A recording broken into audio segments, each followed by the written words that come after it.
Buenos días, comenzamos este martes día 12 de octubre recordando que en el santoral de hoy celebramos San Emiliano de Cogolla y Santa Teresa de los Andes. Por cierto, empezamos el programa de hoy con una noticia de última hora porque hay elecciones federales anticipadas en Alemania, ya hay fecha el 23 de febrero, 7 meses antes de lo que estaba previsto, así lo acaban de acordar esta misma mañana los dos principales partidos. 23 de febrero, elecciones en Alemania. Saludamos ya a los invitados que nos acompañan en este programa. Don Julio Eriza, muy buenos días. Muy buenos días. ¿Qué tal estás? Pues bastante triste porque, y esto se sale completamente de los temas que habitualmente tratamos aquí, pero hay una información en un diario que se llama Info Vaticana que me ha dejado estupefacto.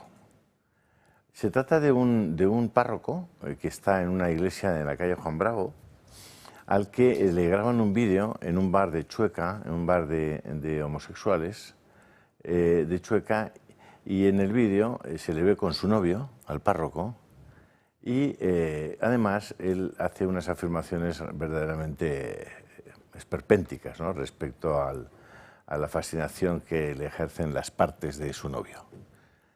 Ese vídeo llega al Arzobispado de Madrid, al cardenal, y parece que, por algún motivo, el cardenal no está tomando las medidas que parecerían prudentes, en este caso, sobre este párroco, al que además le nombran el director del Instituto de Teología a Distancia, o algo parecido. Bueno, yo siempre me he manifestado a favor de la no ocultación de todos los escándalos que pueda haber en cualquier institución, no solamente en la Iglesia Católica, pero si hay un abuso sobre unos niños, lo más habitual es que sean niños, además, no niñas, que eso inmediatamente se aparte a las personas responsables de eso, se aparte automáticamente, ¿no?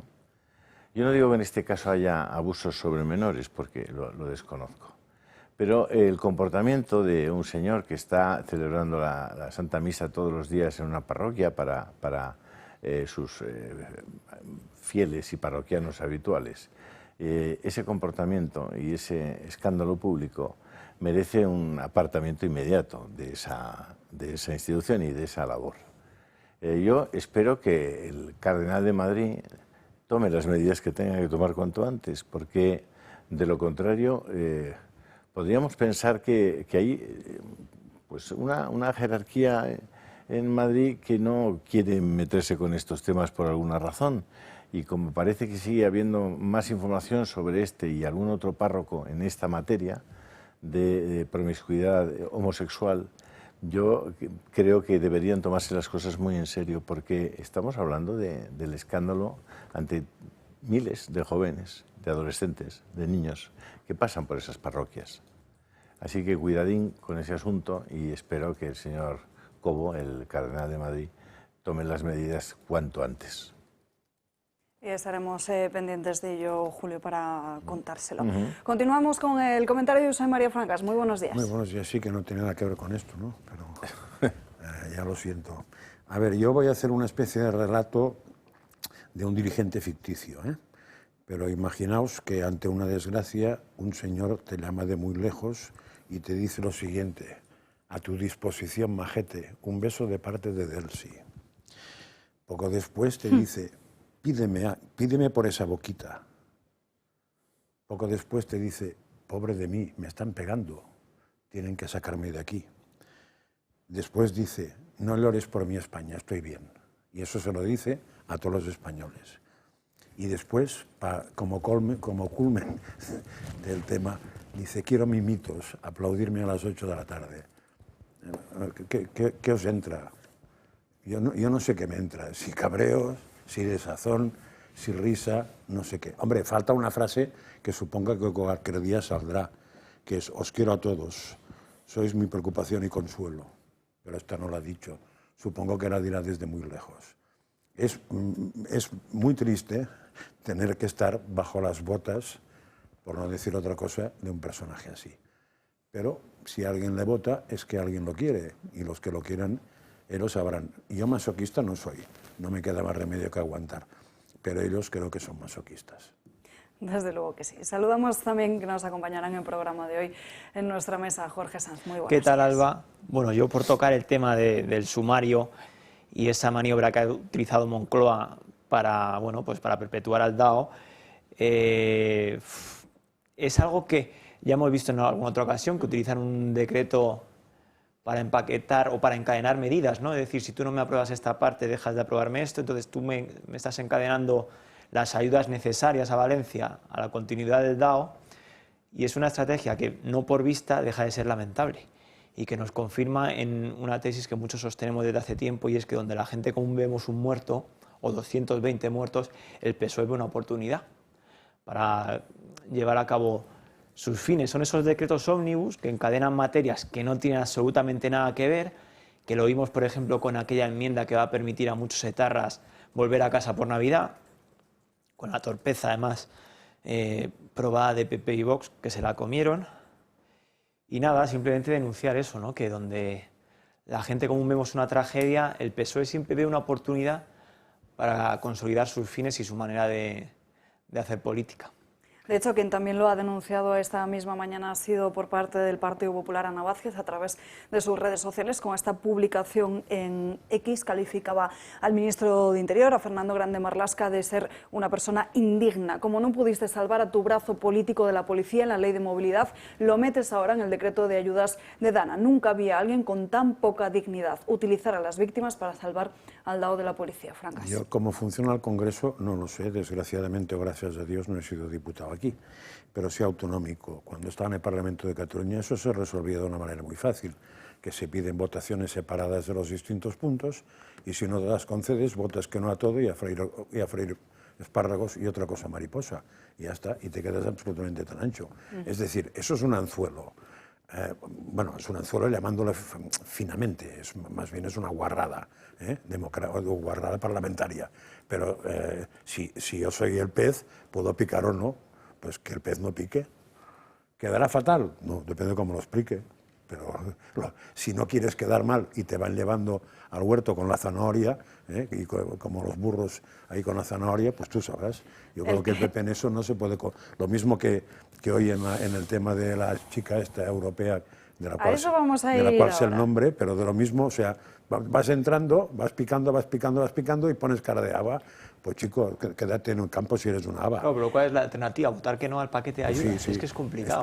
Es un chantaje bastante feo. Pedir votación separada, porque entonces puedes votar que sí a unos puntos y que no a otros, y si la señora presidenta no te la concede, decir, pues se mete el decreto donde le quepa, porque no estoy dispuesto a votar esto. Ya está. Y te quedas tan ancho y das una sensación de que decides algo.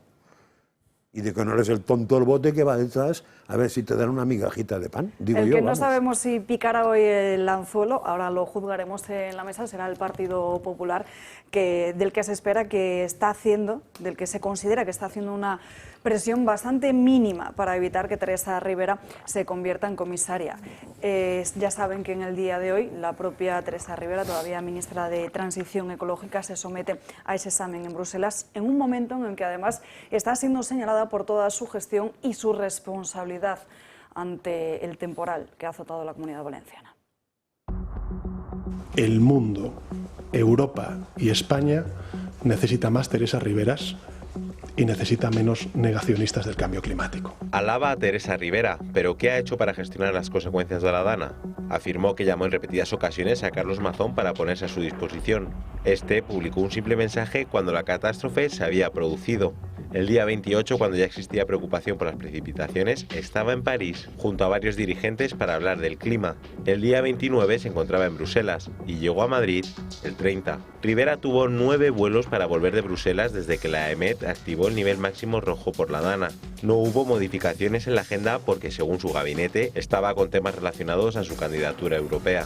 Hasta aquí lo que ha ocurrido después de la Dana. ¿Y cómo ha sido su gestión previa a la misma? Primero hay que remontarse al año 2011, cuando era secretaria de Estado de Medio Ambiente. Firmó la declaración de impacto ambiental del proyecto Adecuación Ambiental y Drenaje de la Cuenca del Pollo vertiente a la Albufera, Valencia. El objeto del proyecto era la realización de una serie de actuaciones encaminadas a la reducción del riesgo de inundaciones, alcanzando el nivel de protección necesario para un periodo de retorno de 500 años. El Partido Popular, cuando llegó al gobierno, dejó en el cajón el proyecto, y ahí sigue, y cuando Ribera volvió posteriormente al Frente de Transición Ecológica, tampoco lo ha llevado a cabo.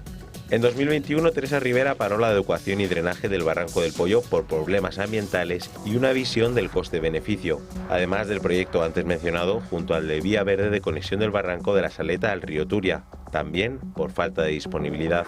Otra de las excusas que se utilizó para no llevarlo a cabo fueron las incompatibilidades con la ley de huertas de Ximo Puig. Si hubiesen priorizado los proyectos, las consecuencias de la Dana podrían haber sido diferentes.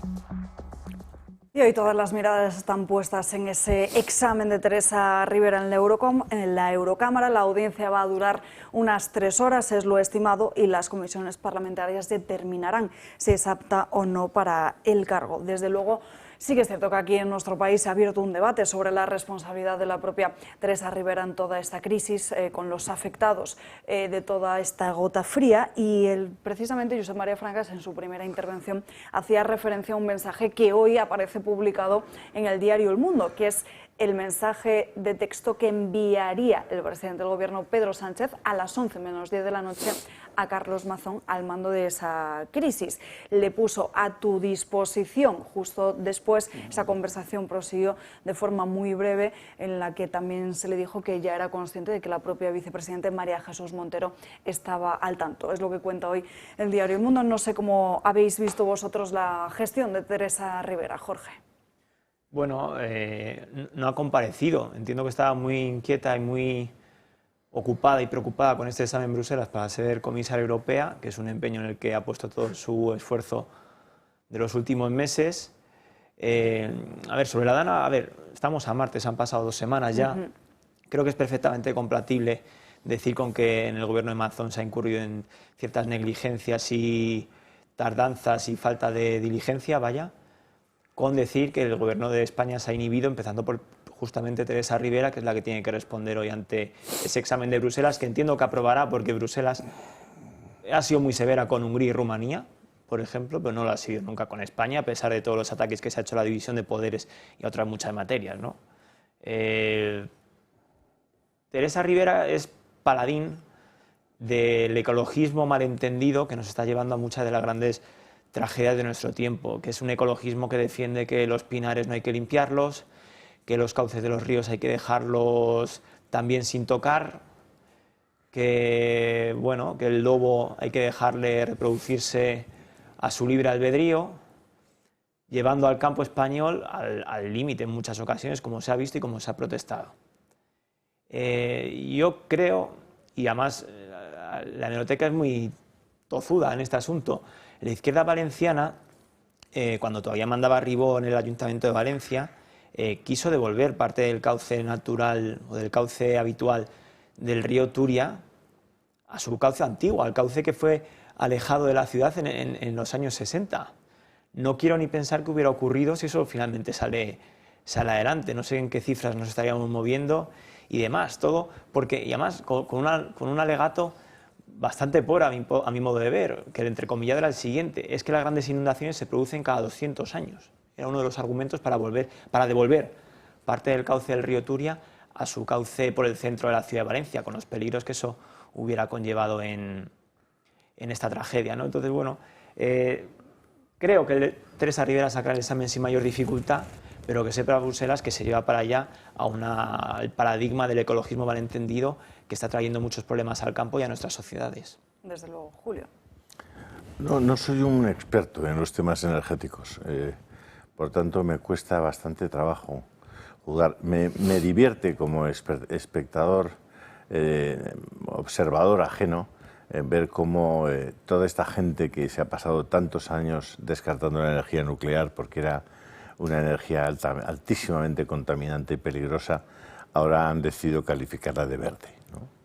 Entonces, cuando ves entre los expertos, los que sí saben del tema energético, esos cambios de criterio, que son cambios de criterio radicales, te das cuenta de que ante lo que estamos es ante puros intereses económicos, estrictos intereses económicos de empresas de diversa naturaleza.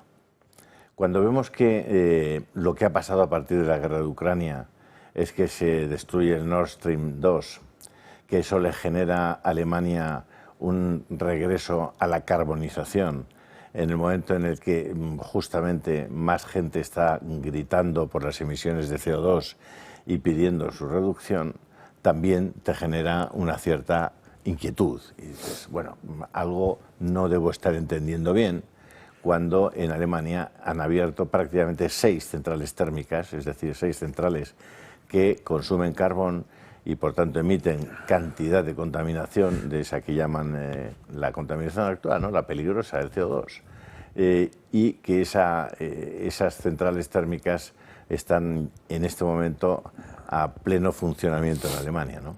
Alemania, por otra parte, ha entrado en recesión porque los precios de energía para ellos, a partir de la posición a la que Estados Unidos les ha obligado con respecto al gas y al petróleo ruso, pues hace que los alemanes hayan sido los paganinis de esta fiesta. El resto de Europa, también siguiendo en el mundo energético, no solamente no le ha comprado menos gas a Rusia fruto de las enormes penalizaciones que tienen y las condenas, etcétera, sino que la propia España, este año pasado, ha explicado públicamente que ha comprado un 40% más de gas a Rusia que el año anterior.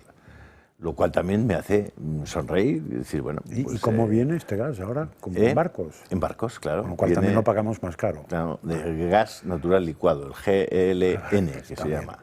Entonces, bueno, sí, porque además allí tuvimos el problema con Marruecos y Argelia. Nosotros teníamos el gasoducto famoso con Argelia de los acuerdos antiquísimos que ya firmó Durán Farell para gas natural en la época de gas Barcelona, ¿no? Y de gas Madrid. Y bueno, y en este momento ese gas que venía desde Argelia a un precio muy interesante se está yendo a Italia. Bueno, cuando ves todo eso y ves que Josu Jon Imaz, que era un señor del PNV y que ahora mismo dirige Repsol, y el señor Galán, que es otro señor que está muy encantado también con el PNV porque muchos de sus intereses y su propia sede están en Bilbao, se pelean porque uno acusa al otro. Acordaos de la demanda que le ha metido Iberdrola a Repsol, que le ha dicho que está haciendo greenwashing, que está lavando ese trabajo con el petróleo y con los combustibles fósiles que hace Repsol, y Iberdrola le dice, no, es que la publicidad que usted está haciendo está emitiendo el mensaje de que son ustedes verdes, y claro, ustedes lo que son es negros como el tizón. Bueno, ante esa demanda, que no tengo idea de qué posibilidades de prosperar tiene, hay una brutal pelea entre Repsol e Iberdrola, que son dos actores que, como siempre, están en un sector regulado, que tienen mucho que ver con la fiscalidad en nuestro país, que tienen mucho que ver con las concesiones. El caso de Iberdrola es paradigmático, puesto que los ríos como el Duero cambiaron drásticamente su condición y a su paso sobre todo por Castilla y León, y allí se construyeron a principios de siglo muchas presas que servían para poner debajo una turbina y conseguir lo que se llama energía hidráulica, ¿no? O energía hidroeléctrica. Baratísima, fantástica, amortizadísima, pero estamos hablando de que son empresas que tienen concesiones a 75 y a 100 años, ¿no? Concesiones que ya no existen en ninguna parte del mundo y en ningún sector. Bueno, estamos aquí hablando, por tanto, de la batalla arriba del todo de grandes intereses de grupos económicos. De eso estamos hablando. Todo lo demás es pura hojarasca. Estamos hablando de grandes intereses económicos, muchas veces inexplicables y, por supuesto, inexplicados. Entonces, yo creo que vale la pena por lo menos saber que lo demás es una floritura. Teresa Rivera se ha posicionado a favor de las eléctricas en esa batalla entre Iberdrola y Repsol, y en este momento parecería que Teresa Rivera sería como una representante de los intereses eléctricos en Europa, ¿no? Veremos la reacción de Repsol, veremos cómo se ponen de acuerdo, pero al final se pondrán de acuerdo porque aquí de lo que se trata es del win-win, es decir, de que ganemos todos. Y perdamos los de siempre y sigamos con los precios de la energía, uno de los precios de energía más altos de Europa, y con todos los problemas de la red eléctrica que no se ha prácticamente renovado en los últimos 15 años. Bueno, todas esas cosas que hacen que el análisis de la realidad no sea exactamente al que nos van conduciendo en esa batallita del PP y del PSOE y de tal, ¿no? El PP y el PSOE son las herramientas, los bracitos que utilizan los grandes monopolios o oligopolios económicos para pelearse. Y por una parte te he visto como si tuvieras el síndrome de Asterix, que es cuando dice ils sont fous hablando de los romanos, que están como cabras. Pero me he dado cuenta que no es que están como cabras, que son malos, que es distinto. Pues no es el síndrome de Asterix. A ver, yo creo que la Teresa Rivera, prescindiendo de eso que dices tú, al cual yo puedo entender que es así, pero no tengo nada que pelar, o sea, no puedo hacer nada. Ahí me tengo que resignar, coger mi paguita, comer, beber y poco más, porque a mi edad la tercera pata ya no funciona casi, y nada, y paz, y después gloria. O ir por otro lado. Entonces voy a ir por otro lado. Teresa Rivera y toda esta panda de personajes es muy curioso, porque tienen un problema muy de fondo que no acabo de entender, que es que ellos consideran que el hombre es una imposición a la naturaleza. Es decir, que la naturaleza, el medio ambiente, como queráis llamarle, existe, y de golpe cae el hombre, que es un ser desalmado, que es el que va a jorobarlo todo. Y no se dan cuenta, más bien, que la visión, diríamos, bíblica está clara, pero incluso biológica, es que el hombre es el culmen evolutivo de la naturaleza, que es una pequeña diferencia. De tal manera que, claro, cuando, y eso incluso el lenguaje hemos picado, ¿no? Cuando se dice volver al cauce natural del Turia, ¿no? El cauce natural del Turia es tan natural el que tenía como el que ha hecho el hombre. Es tan natural uno que otro. Porque el hombre es un ser natural. Cuando una hormiga hace un hormiguero es natural. Cuando un señor hace un rascacielos es natural. A no ser que seamos extraños. Como no somos extraños a la naturaleza, es tan natural una cosa como la otra. Entonces, darle la preponderancia de los cauces de los ríos a la erosión por el tipo de geología que tiene un terreno, a mí me parece muy interesante. Pero el hombre, además de geología y de piedras, tiene una cosa que se llama cerebro, que le permite actuar con la naturaleza de distinta manera. Eso no tiene que ver con cargársela, tiene que ver con conducirla. Y como es el culmen de la naturaleza, lo que haga el hombre es tan natural y muchas veces más beneficioso que lo demás. Y cuando uno estudia estadísticas de cosas que han pasado, se da cuenta, por ejemplo, que ahora mismo están apareciendo más especies que las que se han destruido, por ejemplo, de bichos. Y en cambio estaremos preocupados porque se destruye una. O sea, es que hay una cantidad de gilipollas que, como dijo Einstein, supera las estrellas del cielo con toda seguridad. Hablemos si os y recordad que Teresa Rivera tiene un marido que estaba en la Comisión Nacional del Mercado de la Competencia y que ahora está en la Comisión Nacional del Mercado de Valores. Es decir, aquí, entre los dos, de verdad, cuando hablas de la concepción del hombre y tal, estos no tienen concepción del hombre. Pero la gente que nos oye, a ver, esto va de pasta. Sí, va de pasta. Punto pelota. Sí. Va de pasta y comisario europeo ya te soluciona la vida para toda la familia. En generaciones y generaciones. De pasta. Porque no es solamente el sueldo, sino que es la pensión. ¿Cómo ganamos más dinerico? Así, pues hay que legislar así. Exactamente. ¿Cómo? No, olvidaros de lo demás. O sea, todo el tema de la contaminación y todo esto. Pero, ¿quién contamina en el mundo? Contamina China, contamina la India, contamina Estados Unidos. Y vamos a imponerle aquí al pequeño agricultor de no sé dónde que no eche un... Pero, ¿estáis de broma? ¿De qué se trata Están esto? de broma, ¿no? Están tomándonos el pelo y por eso es importante que la gente... Pero ellos forrándose. Pero forrándose es poco. Mirad las cuentas de Repsol de este año. Mirad las cuentas de las eléctricas. Parece que les ha ido bien, ¿no? No es que les haya ido bien, les ha ido como nunca. Por eso digo, ironía. Quiero decir, no, estamos cada vez más en un mundo de esclavos, en el que hay unos pocos que tienen prácticamente todo el dinero, y un montón de gente que con una hamburguesa y 30 metros cuadrados pues tiene que vivir, y olvídate que puede tener un hijo. Pero claro, a mí me cabrea que estos de la hamburguesa son los que ponen a los otros. Porque si los otros fueran impuestos por una autoridad divina, no tendría posibilidad. No, utilizas los de la hamburguesa porque los de la hamburguesa lo que ven es una televisión que les dice que simpática es la Rivera, que dice que hay que salvar el mundo de... Pues sobre Teresa Rivera ha hablado esta misma mañana. Toda una broma. Núñez Feijóo, el presidente del Partido Popular, también se ha referido a esas peticiones de dimisión que hay encima de la mesa para Carlos Mazón. Yo creo que la indignación de la gente es justificada. Y por tanto hemos de oírla, escucharla, aceptarla y asumirla.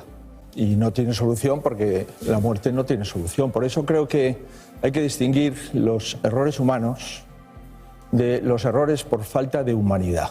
Esto es una emergencia nacional de libro. Hay que el presidente del gobierno tiene que activar la emergencia nacional y tomar el control. Mire, el presidente Mazón bastante tenía con la situación y el panorama que se estaba viviendo en Valencia. Ha estado desde el principio, ha dado la cara desde el primer instante. Yo no he visto que le hayan preguntado a la vicepresidenta, que tiene todas las competencias, la vicepresidenta Rivera, en dónde estaba comiendo. ¿Sabe por qué? Porque estaba entre París y Bruselas. Vox, por su parte, está denunciando, así lo ha dicho Pepa Millán, la incompetencia del Gobierno de Valencia, la maldad, dejadez de funciones y la responsabilidad legal del Gobierno de Pedro Sánchez. Por cierto, ya les adelanto que mañana en Dando Caña podremos entrevistarnos, acompañará al presidente de Vox, Santiago Abascal, a partir de las 12 del mediodía. El presidente de Vox estará aquí con nosotros en Dando Caña. Analizaremos toda esta gestión y las responsabilidades políticas de la gota fría, aunque también tendremos tiempo para hablar de otros asuntos que, porque ahora mismo no estén de actualidad, no son por ello menos importantes. Y hablando de responsabilidades, Jorge, porque creo que también en estos últimos días en el debate lo habéis elevado a cuestión de portada, tenemos que hablar de cómo el presidente del Gobierno, Pedro Sánchez, se saltó, atención, la Ley de Seguridad Nacional para no actuar ante la DANA. Sánchez renunció a actuar frente a la DANA por motivos políticos y prefirió desgastar al gobierno de la Comunidad Valenciana. El presidente no aplicó una serie de leyes que le habrían posibilitado actuar. Por ejemplo, no puso en marcha el plan de protección civil mediante la declaración de la gota fría como emergencia nacional, un hecho que le habría dado el mando único y la posibilidad de emplear a las fuerzas y cuerpos de seguridad del Estado y el Ejército en las tareas de rescate desde el minuto 1. Sánchez tampoco siguió la Ley Orgánica de Defensa Nacional, que establece que, ante una catástrofe natural, las Fuerzas Armadas tienen que intervenir. No tiene que pedirlo ni autorizarlo la comunidad autónoma, es una obligación. Y el Gobierno tampoco obedeció el mandato de la Ley de Seguridad Nacional, que sitúa al Ejecutivo como el responsable ante catástrofes naturales de esta índole y magnitud. Esta ley establece que la definición de la estrategia de seguridad ante la amenaza en ciernes es competencia del presidente del Gobierno en exclusiva. El propio Sánchez aprobó en 2019 que la protección civil fuese considerada materia esencial de seguridad nacional. La citada orden señala que las inundaciones son un factor de riesgo para la protección civil y por ende para la seguridad nacional. De hecho, Interior y la UME ya ensayaron el protocolo de actuación ante situaciones similares en años anteriores. Las acciones que se podrían haber tomado vienen recogidas en la Estrategia de Seguridad Nacional que la Presidencia del Gobierno elaboró en el año 2021. Este plan recuerda que es cuestión de seguridad nacional aquella situación que por sus efectos o dimensión requiera una acción a nivel estatal que coordine a todas las autoridades competentes bajo la dirección del Gobierno. Todo esto pone el foco en Sánchez como protagonista de la respuesta a la DANA que nunca tuvo lugar. Con esta ley en la mano, Sánchez debería haber comandado la reacción una vez recibió la alerta roja de la EMET a las 7 de la mañana y los datos publicados por la Confederación Hidrográfica del Júcar sobre la enorme crecida de los caudales a las 12 de la mañana. En definitiva, Sánchez, valiéndose de esta ley de seguridad nacional, podría haber impulsado un real decreto para hacer frente a la DANA de forma inmediata. El Gobierno se escudó en que era competencia autonómica y que era Mazón el que debía liderar la respuesta. El papel real de la Comunidad Valenciana era el de colaborar con lo dispuesto por el Gobierno central en ese decreto de seguridad nacional, que nunca se impulsó. La omisión de socorro parece evidente. Esto es una historia de responsabilidades compartidas. De hecho, el propio presidente de la Generalitat Valenciana, Carlos Mazón, anunciaba en el día de ayer que mañana daría las explicaciones que considerará oportunas y no se descarta, además, Marién Vallejo, que se produzca esa remodelación dentro del Gobierno que afectaría, nos lo vas a contar, muy buenos días, a dos de sus consejeras y también posiblemente a su portavoz.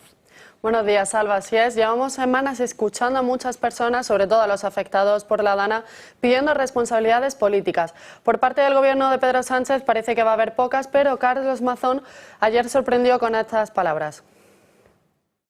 Va a tener que llegar un momento, seguro, yo creo que más pronto que tarde, en el que todas las administraciones revisemos nuestra actuación, seguro. Y creo que hay que asumir que se pueden haber cometido errores sin ninguna duda. Carlos Mazón parece que dejó entrever que el jueves, en una comparecencia, va a anunciar una remodelación en su ejecutivo. Y ya hay varios nombres que podrían estar en la cuerda floja, en concreto 3 nombres de 3 consejeras. Una de ellas sería Salomé Pradas, que es la consejera de Justicia e Interior. Ella es una de las más señaladas en esta crisis porque fue la encargada de enviar la alerta a los móviles pasadas las 8 de la tarde, cuando ya había muchas personas atrapadas y arrastradas por esa riada. Además, fue la misma que aseguró que no conocía que se podían enviar alertas al móvil. Otro nombre es el de Nuria Montes, que es responsable de Innovación, Industria, Comercio y Turismo.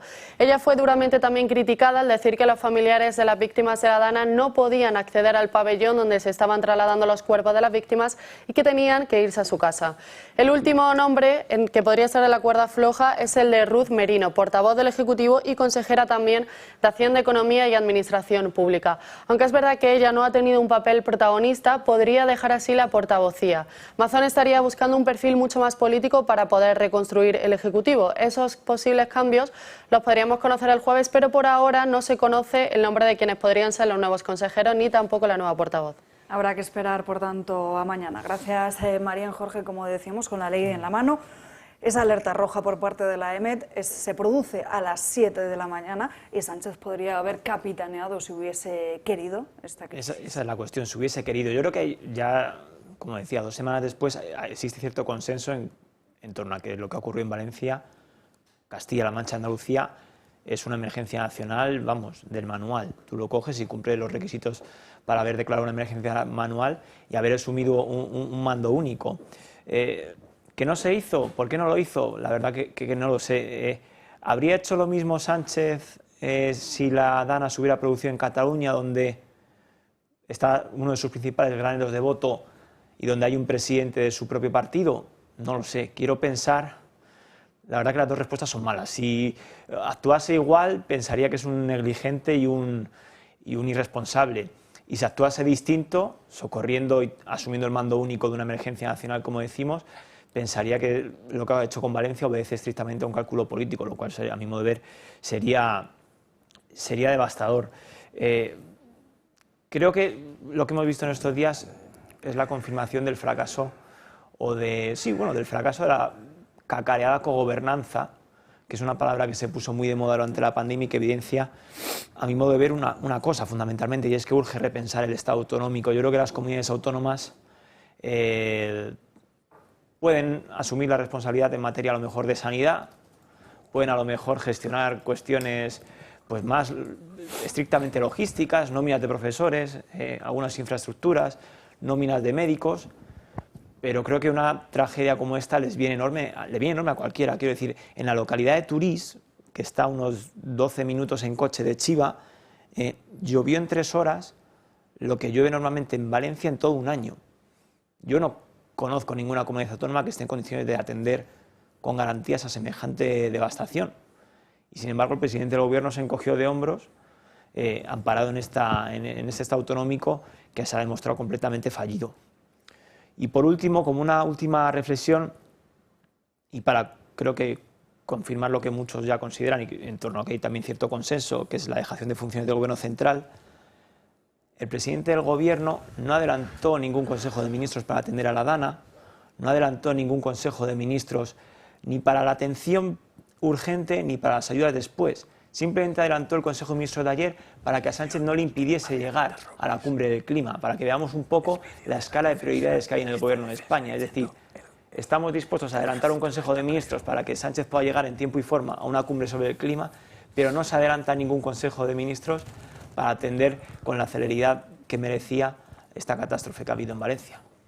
Claro, es que sobre todo lo que hemos debatido en estos últimos días también es que quizás los desastres materiales no se hubiesen podido evitar, porque estamos hablando de la naturaleza, pero sí todas esas víctimas mortales y el drama que muchas de ellas han vivido. Tengo que irme a una breve pausa de publicidad. A la vuelta vamos a seguir hablando de ello. Contarles rápidamente que lo que está preocupando en estos momentos es que la nueva alerta de la EMET, porque se prevén lluvias muy fuertes en los próximos días y que lo que inquieta en esas zonas más devastadas por el paso de la gota fría de hace 2 semanas es el alcantarillado. ¿Por qué? Porque Carlos Mazón lleva varios días exigiendo que se necesitan camiones para desatascar todo ese alcantarillado, porque mucho de ese barro, mucho ese lodo fue a parar a este sistema de canalización y están atascados. Es lo que está preocupando ahora mismo porque también supone un foco de infección. Por cierto, otra alerta. Si ustedes reciben un mensaje de texto en sus terminales móviles de la AEMET informándoles de una tormenta severa, que sepan que es una estafa. No es la Agencia Estatal de Meteorología. Están intentando hacer llegar este tipo de SMS, de mensajes de texto, pues para engañar y para estafar a las personas que se confundan y terminen pinchando en ese enlace donde descargan la aplicación. La AEMET no emite mensajes de texto, sus alertas se producen a través de las redes sociales y ya saben todos ustedes que hay además un servicio de alertas que todos podemos tener activado en nuestro teléfono móvil, si así lo tenemos habilitado desde la propia configuración del mismo. Y sin más, nos vamos a esta brevísima pausa de publicidad y enseguida volvemos. Aquí les esperamos. Ya estamos de vuelta en Dando Caña y un poquito antes de su hora, las crónicas de Manicomio de Gabriel Serrano. Gabriel, muy buenas tardes. Muy buenas tardes, Salva. Vamos a hablar de algo que está sucediendo y lleva unos meses ya y está siendo reincidente, porque ahora mismo en Europa hay una alerta. Y no solo en Europa, porque también hemos descubierto estos casos fuera de la misma. Y es que está habiendo ataques a judíos en diferentes puntos del planeta. Vamos a recordar el último, que fue la semana pasada, que en un partido entre el Ajax y el Maccabi Tel Aviv de la UEFA, pues varios radicales antisemitas aprovecharon después del partido y fueron a pegar a bastantes judíos y hubo palizas y, como podemos ver en las imágenes, como una horda de criminales, muchos de ellos marroquíes, atacaron a diferentes judíos aficionados del Maccabi de Tel Aviv. Hubo 5 hospitalizados y más de 62 detenidos por la policía. Y claro, estos lo que están haciendo y están notando ahora, sobre todo las autoridades holandesas, que se están quedando y se están organizando a través de Telegram, porque ya han descubierto diferentes mensajes. Y después de esto, a tal llegó el punto de los ataques que el propio Netanyahu desplegó 2 aviones desde Israel para ir a recoger cuanto antes a los aficionados y que volviesen de vuelta a casa. Claro, después de todo lo ocurrido, el primer ministro neerlandés condenó diciendo que esto era una caza del judío tras estos incidentes. Y además van a tomar otra medida, que a partir de diciembre el gobierno va a imponer una serie de medidas que son nuevos controles en las fronteras para detener esta inmigración ilegal. Esto pasó hace una semana y ahora vamos a ver imágenes que ocurrieron ayer, como muchos musulmanes destrozaron. Vamos a ver ahora cómo va esa explosión ahora de uno de los vagones, que fue a propósito, por supuesto, y luego empezaron a crear caos en todas las calles y hubo una persecución de la policía hacia estos radicales y hubo varios enfrentamientos. Y estos son cócteles Molotov. Lanzamiento de... pues ahí vemos de cómo todo lo que tiene a su alcance en las calles pues están atacando. Claro, ya estamos viendo como el primer ministro de Países Bajos lo ha declarado como la caza al judío. Esto ya son hechos bastante graves. Y este jueves es el torneo de la UEFA Nations League de las selecciones y van a jugar en Francia.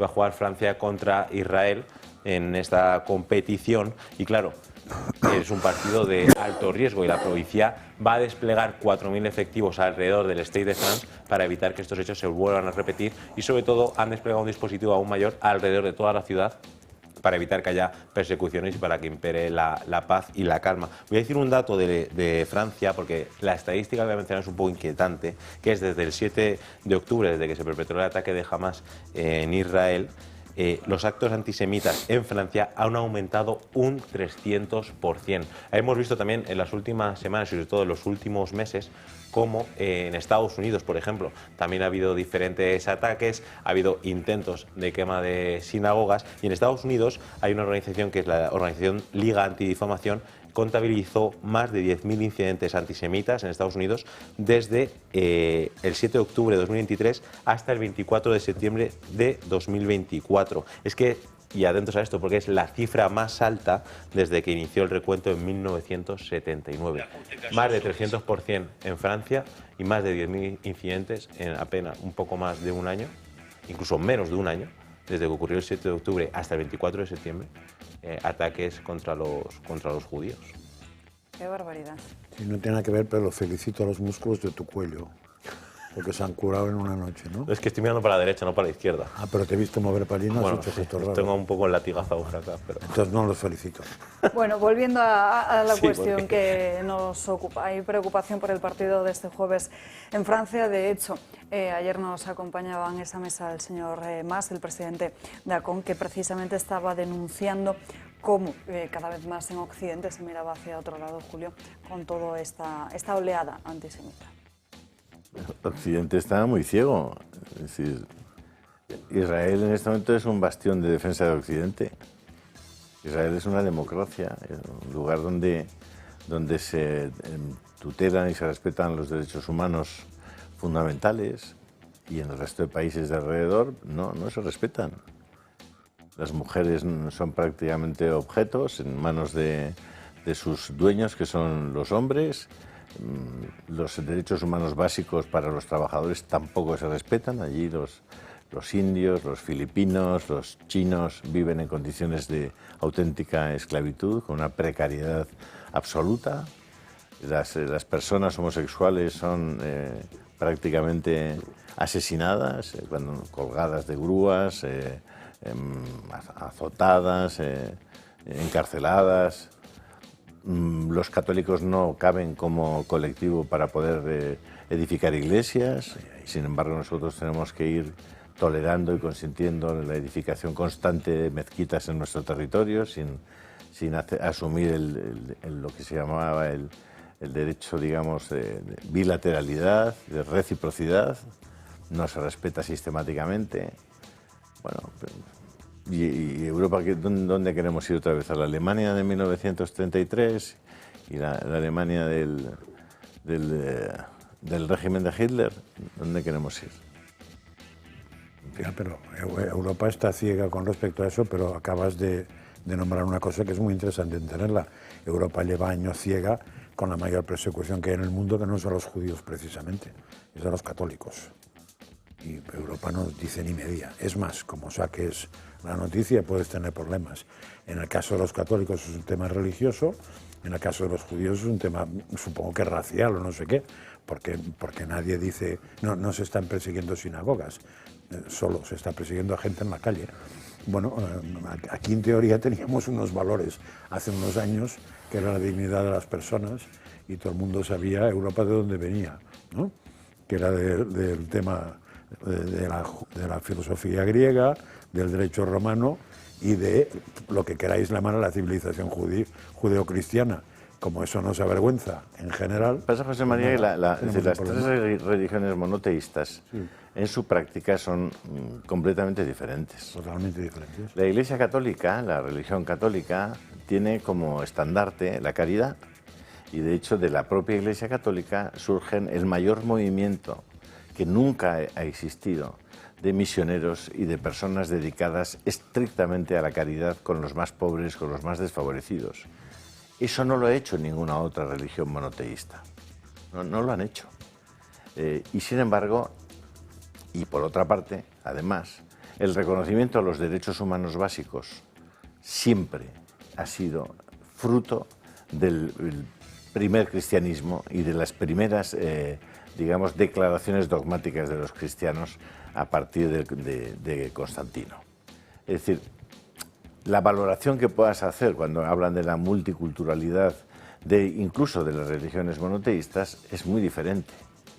El islamismo se manifiesta en la práctica en teocracias que no respetan los derechos más básicos de las personas. Y en ningún caso el islamismo ha producido un ejército de misioneros, un ejército de gentes caritativas que se han dejado la vida por los demás. No, mira, el catolicismo se expande a base del proselitismo y de lo que dices tú, de ir a los sitios y empezar a ayudar a la gente. Y el islamismo se expande a base de que si te apuntas bien y si no te cortan el cuello. Es un sistema bastante distinto de buscar acólitos, ¿no? Jorge. No, existe una ola de antisemitismo, creo que incontrovertible, promovida desde una izquierda que se hace el siguiente cálculo. Netanyahu, ¿de qué signo es? ¿Es de mi signo o no es de mi signo? Vale, no es de mi signo, pues voy contra él. Sin embargo, la izquierda tendría que hacerse la reflexión de coger su programa electoral o su ideario y ver cuántas de esas medidas que defiende y de que promueve, pues oye, toda la ideología queer, todo el asunto de, bueno, en fin, todas sus banderas habituales, ¿no? Igualdad del hombre y la mujer y demás, ¿cuántas de esas medidas se podrían instalar en aquellos países que están bombardeando por sistema Israel? Que se hagan ese cálculo y que lean y que vean que todo aquello que defienden, donde mejor cabida tendría es en Israel, justamente, en aquel país que si por ellos fuera, desde el río hasta el mar, Palestina vencerá. En fin, Gaby, ¿qué otra noticia nos traes para hoy? Bueno, en Crónica de Manicomio, como bien sabe Francas, tenemos un organigrama. Aún no sabemos quién es el máximo exponente o el que mejor representa las locuras, ¿no? Porque hay mucho loco suelto. Pero creo que por lo menos hemos encontrado a una consejera, que os la voy a presentar ahora, que es una mujer catalana que en Países Bajos se ha casado. Me cuesta decirlo porque no creo que se haya casado, pero bueno, se ha unido, digamos, a un holograma, nada más y nada menos. Y el holograma le ha puesto de nombre, atentos a esto porque esto es muy de manicomio, Ailex, como Alex, pero de inteligencia, con las siglas de inteligencia artificial, Ailex Silberbingen. Y este apellido que acabo de decir, que no voy a repetir, es una mezcla de los 3 últimos apellidos de los exnovios holandeses de la artista catalana que se llama Alicia Framis. Tiene la voz de su exnovio, que le escribe poemas, pues escucha sus quejas, wow, es una relación bastante normal, y debate sus inquietudes. Y solamente reconoce la voz de ella. Pues esta artista, pues, digamos, catalana, ha hecho esto dentro de una actuación que es la primera mujer que se casa con un holograma, que a su vez forma parte de un proyecto que es la pareja híbrida, digamos. Pues bueno, y que han unido el arte y la tecnología junto con las emociones. La idea surge, que no sé, cada vez que hablamos más de esto, viene más de manicomio. Ella estaba en California viviendo y se sentía sola y tenía miedo en su casa allí en Estados Unidos y dijo, oye, pues ¿cómo voy a sentirme mejor acompañada? Pues vamos a mezclar un poco la inteligencia artificial con la tecnología y vamos a crear un holograma. A pesar de esto, ella dice que es un poco costoso porque lo hace con un ordenador y tarda a lo mejor 5 minutos y se sigue sintiendo sola hasta que el holograma aparece y la ayuda pues a cocinar, a tomar un café. Entonces se está volviendo como la tecnología... La acompaña. Sí, bueno, sí. La tecnología ha avanzado y la locura persiste y sigue creciendo también, como vamos viendo. Evidentemente esto no es legal, no es un matrimonio legal porque no está permitido casarte con un Claro, con imagínate esa herencia, ¿no? ¿Cómo tramitas esa herencia? O sea, lo peor de todo es tu explicación, perdona que te lo diga. Me ha hecho mucha risa lo de es una pareja híbrida. Bueno, es una pareja híbrida enchufable, ¿no? Claro, está muy bien visto. Es un escalón por encima de la pareja híbrida. Cero emisiones. Claro, no, y si se te va la de luz, todo tipo, además. Se te va la luz, ¿qué haces? Depende de tu estabilidad mental de que... Es una manera de sacar dinero como otro cualquiera. O sea, de verdad, tenemos que hacer comentarios sobre semejante chorrada. Es una manera de sacar dinero como otro cualquiera. Lo bueno es que si no quieres escuchar las quejas de la otra persona, la pagas. Claro, no. Cierras la pantalla y se va a negro. Te entra un arrebato de soledad y yo qué sé, pues imagínate, hay un corte de luz, pues yo qué sé. Por ejemplo, esta relación sería insostenible en Cuba con los apagones que hay, claro. Tenemos en problemas Venezuela de convivencia descomunales. En Venezuela también y en Valencia durante los últimos 15 días bastante jorobado. Claro que es gracioso estas locuras, pero claro, ella es una artista que está creando esto, pero lo piensa de verdad y sobre todo que lo que transmite, que dice que está con un holograma que le ayude a ser feliz y a vivir mejor. Oye, pero dale un consejo, donde caben 2, caben 3. Sí, pero espérate, el consejo que tiene variedad. Ahora, si algún día se te ocurre estar con un holograma, no es porque casarte, alguien de compañía. Pues esta persona, evidentemente, cuando se hace una celebración, pues los invitados luego hay que darles de comer. Claro, ¿no? claro. Pues vamos a hablar del banquete. Vamos a hablar del banquete porque tuvo una gran idea porque tiene que comer todo el mundo, hasta el holograma. Y el banquete pues fue un menú, un mix, digamos, que era para híbrido también. Una comida, fue comida molecular tanto para humanos como para poder el holograma, porque evidentemente el holograma, si no pues le da sus necesidades básicas, igual se apaga. Era el protagonista, ¿no? Entonces, en esta comida, en este banquete, pues puso diferentes tipos de comida para que la gente, según lo que ellos se considere, que también es un tema a tener en cuenta, porque tú te puedes, yo soy un humano, pero me puedo considerar holograma. Entonces, ya vemos que cortocircuitamos. Sí, Julio empieza a hacer ¿Cómo está, señora? Lo vamos a dejar aquí. Me ayuda a quitar la mesa. No, pero es que se merece que le cuente un chiste. Luego te cuentan a ti uno. Yo tengo una cuenta Soto. Mira, este es un señor Campeonato de chistes, arranca Julio. Este es un señor que su mujer, él sospecha que le está dando el salto. Y entonces, porque todos los miércoles se va a las 4 de la tarde y vuelve a las 9 de la noche y no se sabe dónde ha estado. Y entonces el pobre hombre está muy inquieto y además ve que siempre es a la misma hora y le sigue un día y efectivamente ve que se va a un hotel y tal, y que se encuentra ahí que en la puerta con un señor y al final le dice a un amigo, oye, mira, estoy desesperado, tío, estoy muy triste porque fíjate lo que me está pasando a mi mujer y sospecho que es que me está poniendo los cuernos. Y dice así, joder, pues mira, venga, yo te acompaño. Total, que efectivamente la siguen, la señora llega al hotel, van al aparcamiento y ahí se encuentra con un tipo, se dan un beso y ya se les ve que se suben hacia el hotel y les ven en la ventana de una de las ventanas del hotel, los dos desde abajo mirando, y ve cómo los dos se acercan, se empiezan a abrazar, se quitan la ropa y se apaga la luz. Y dice el marido al amigo, joder, otra vez que no me voy a enterar cómo ha acabado esto.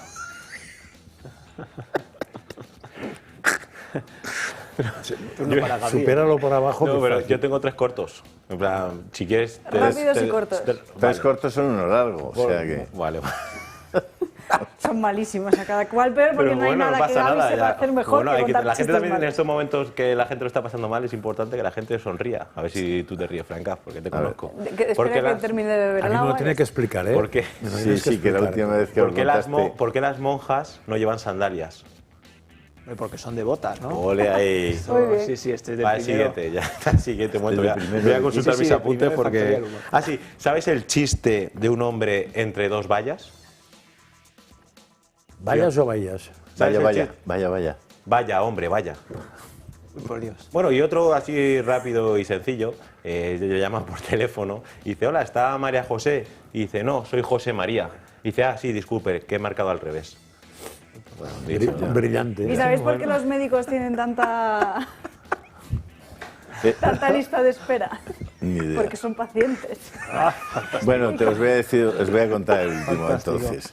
Este es un tipo de 90 años que se echa una novia a una mujer de 20 y tantos y nada, y se queda embarazada la chiquilla y se va para el médico y le dice el tipo, mira, doctor, que es que la he dejado embarazada y por favor si puedes hacerle la visita para ver cómo está el niño y tal. Y le viene al médico y le dice, chico, yo este fin de semana, fíjate, curioso, me voy a una cacería, me pongo ahí en el puesto, en la espera, y en eso que aparece un bicharraco, un jabalí de no sé cuántos kilos, lo miro, cojo este bastón y hago ¡pum, pum! Y muerto el jabalí. Y le dice el tío, oiga, doctor, eso es que disparó otro. Y dice, estás razonando bien. Tú lo habías contado, ¿eh? Voy a contar otro más y una reflexión. Ese es muy bueno. Ese sí que es bueno. Estoy ya al límite de fuera de Sí, no tiempo. pasa nada. Sí. Rápido. Vale, la reflexión es que, bueno, que no todo el crédito es para mí, hay que dar el crédito de los chistes malos a María Vallejo, nuestra También, sí, compañera, comparten la porque si no... responsabilidad. Y luego, si meditas en un trastero, ¿qué eres? Un almacén. Uf, bueno. Malísimo, publicidad y volvemos. Dios mío. Sánchez anuncia un segundo paquete de medidas para hacer frente a la catástrofe que se vive en Valencia. Hemos aprobado un nuevo Real Decreto Ley con 110 medidas adicionales y con una inversión agregada de 3.765 millones de euros. Entre todas las medidas se recupera el Plan Me Cuida, que permitirá a los trabajadores adaptar o reducir su jornada laboral para el cuidado de menores y otros familiares. Se ha aprobado también una prestación extraordinaria para autónomos y se ha dado luz verde a un plan de 50 millones para la contratación de personas desempleadas en las zonas afectadas. Se extiende también la figura del ERTE a empresas de los municipios que no están en la lista de damnificados, pero que se han visto afectadas por sus consecuencias. Y ojo, porque el despido va a estar prohibido en aquellas empresas que se hayan beneficiado de estas ayudas. También habrá ayudas para los automóviles. Se han perdido más de 80.000 coches y además muchos de los concesionarios de la zona están inoperativos. El campo también ha sido un sector muy perjudicado. Hay más de 20.000 hectáreas anegadas y se van a destinar 200 millones de euros para las explotaciones que hayan sufrido daños. Sánchez también ha anunciado una partida de 500 millones para retirar el lodo y ha confirmado que el número de militares desplegados en la zona ha pasado de 15.000 a 18.500. Sin embargo, son muchos los valencianos que aún siguen reclamando ayuda y el despliegue de más efectivos en la zona. Moncloa trata así de poner en marcha ese plan que Sánchez anunció la semana pasada. Ambos paquetes de medidas suman ya 14.300 millones de euros. Sánchez se ha ceñido a anunciar las nuevas ayudas y ha evitado entrar en cuestiones políticas y cargar contra Mazón. Y a pesar de su inacción y respuesta tardía, la última idea del presidente es que los españoles salgan a sus balcones para aplaudir a los servicios de emergencia. Una propuesta recibida con enojo por muchos valencianos que aún siguen buscando a sus familiares desaparecidos. Y la Unión Europea también está en conversaciones con las autoridades de España para el envío de ayuda material y también de equipos técnicos. That over the weekend, Spain activated the EU civil protection mechanism, asking for essentially two kinds of assistance. On the one hand, material assistance, which concerns shelter, hygiene material, sanitation material, but also cleaning capacities. And then on the other hand, the request also concerns human resources, so experts in a variety of areas, including waste management and logistics. Esto se produce además 2 semanas después de que esta tragedia diese inicio con la movilización de miles y miles de voluntarios que son los que han conseguido solventar muchas de esas situaciones iniciales de todos los afectados por el paso del temporal. Por cierto, hoy es martes, está programado que el rey Felipe VI viaje de nuevo hasta la Comunidad Valenciana, así lo anunciaba, lo recogía la agenda de Casa Real en su propia página web. Lo que se prevé es que realice una visita a las unidades militares desplegadas en la Comunidad Valenciana y que están ayudando en las zonas más afectadas. También en estos últimos días hemos podido ver cómo todas las Fuerzas Armadas están trabajando en las zonas más afectadas por la Dana, y justo antes lo hablábamos con Julio, durante la pausa de publicidad, que viendo estas imágenes nos hemos acordado de esas palabras de la ministra de Defensa justo a los 2-3 días de comenzar a detectar las consecuencias del paso de esa gota fría, donde Robles, escúchenla, decía esto del ejército. El ejército tiene una presencia disuasoria. Lo que no podemos es que en un país el ejército haga todo, sus labores, las labores que corresponden a la administración, en este caso la administración valenciana, o en este caso labores de seguridad. Y una noticia de última hora, porque las acusaciones han solicitado al juez que retire el pasaporte a Begoña Gómez, a la mujer del presidente del Gobierno, y comparezca la próxima semana en el juzgado. En el día de ayer conocíamos cómo la defensa de la mujer del presidente del Gobierno alegaba que iba a viajar a la cumbre del G20 junto a Pedro Sánchez y que por eso no podía comparecer ante el magistrado Juan Carlos Peinado. Pues bien, en el día de hoy acabamos de conocer el pronunciamiento de las partes. Las acusaciones piden al magistrado, al juez Juan Carlos Peinado, que retire ese pasaporte para impedir su viaje a Brasil y la haga ir al juzgado. Luego, si os parece, hablaremos de ello, porque vamos a tratar de ampliar esta información que nos ha saltado solo como un titular de última hora, y se lo contamos y lo debatimos también aquí en la mesa. Volvemos al asunto de la Dana, porque fíjense, porque también hay imágenes emotivas, porque entre todos esos voluntarios también hay muchos efectivos que trabajaron en esa zona. Vean este vídeo, apenas unos segundos, de una vecina de Utiel abrazándose a la gente que la rescató en plena Dana. No tengo palabras, no sé cómo explicarlo, pero esto es... Darle a la gente que ponga la tele. Toda la vida estaré agradecido. Toda buena. Bueno, pero te dije que no te ibas solo. No, me dijiste que si me vas, te vas tú, me voy yo detrás. Vamos los dos, pues ya está, pero aquí estamos los dos. Aquí estamos los dos. ¿Has visto cómo tenía yo la no? Aquí si no con los agricultores. Estamos aquí los dos. En fin, y lo hablamos también durante la pausa publicitaria, me lo contaba Jorge, que en este decreto de ayudas para los afectados de la Dana se aparece como emergencia nacional la justificación del blindaje al dado de la policía, pero sin embargo no era tan emergencia nacional para poder asumir los mandos. Así es, está en el BOE este decreto de ayudas, en el que se ha empaquetado a su vez la permanencia del DAO, alegando que estamos en una situación de emergencia nacional. Pero es una profunda contradicción que sea emergencia nacional para mantener a tu principal mando operativo de la Policía Nacional, pero no lo sea para que tú asumas el mando único y puedas ofrecer una ayuda mucho más rápida y diligente en las peores horas de la Dana. Gaby. Yo creo que lo último que acabamos de ver, que es el abrazo emotivo de esta señora con el agente, yo creo que son las imágenes que de verdad reconfortan a los españoles en un momento de crisis como estamos viviendo.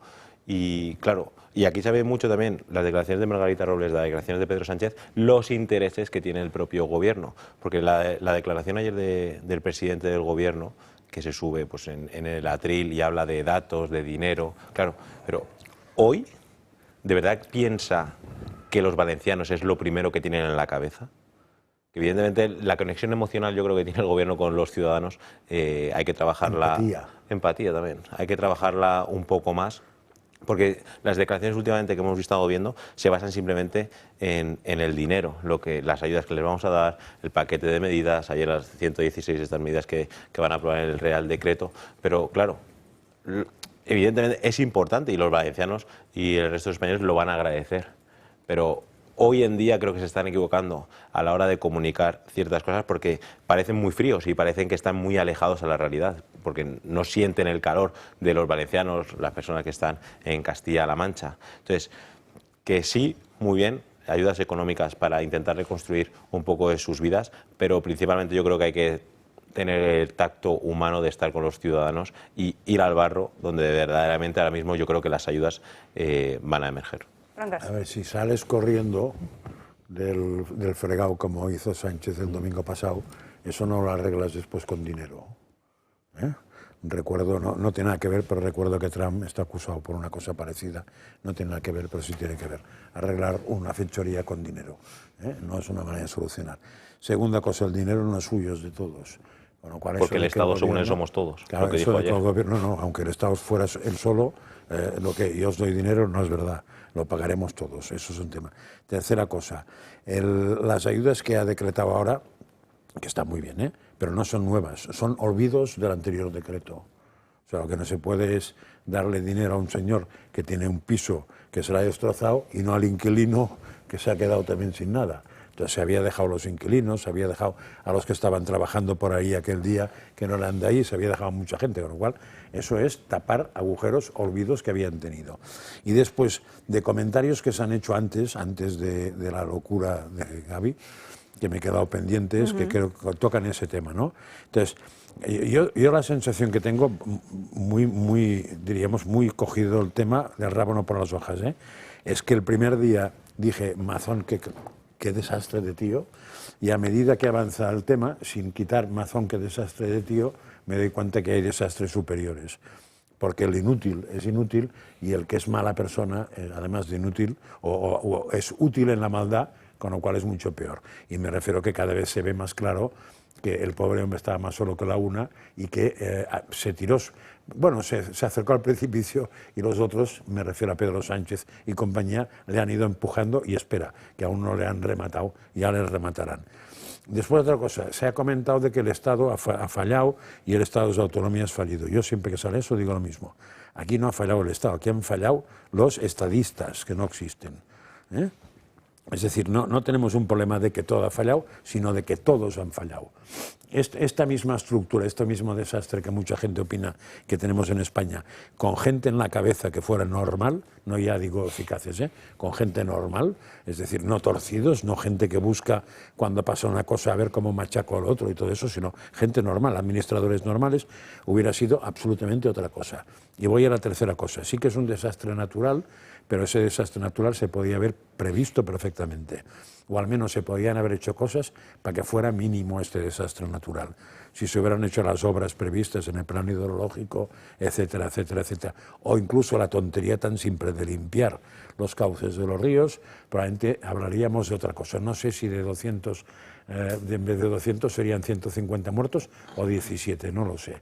Pero está claro que no es lo mismo, con lo cual sí que hay... Yo me niego a hablar desde el minuto 1, prefiero hablar desde el minuto años atrás, porque la culpa está ahí. Y desgraciadamente este país no aprende nunca, o sea que la siguiente cosa que nos pase, volveremos a hablar del minuto 1 sin haber aprendido nada de los minutos anteriores, porque las obras que están previstas me gustaría ver si alguien las hace, porque pasará como con el agua. Acordaos, en Cataluña este verano que había, antes de verano, había un problemón de agua del copón y entonces empezó a echar en cara que el presidente Montilla es el único que había hecho una desaladora y desde entonces ahora no se había hecho nada y que parecía mentira y que tal, no sé qué. ¿Cuántas se han hecho desde este verano? ¿Cuántas obras se han empezado? ¿Qué se ha empezado a hacer? Nada, absolutamente nada, porque ha llovido.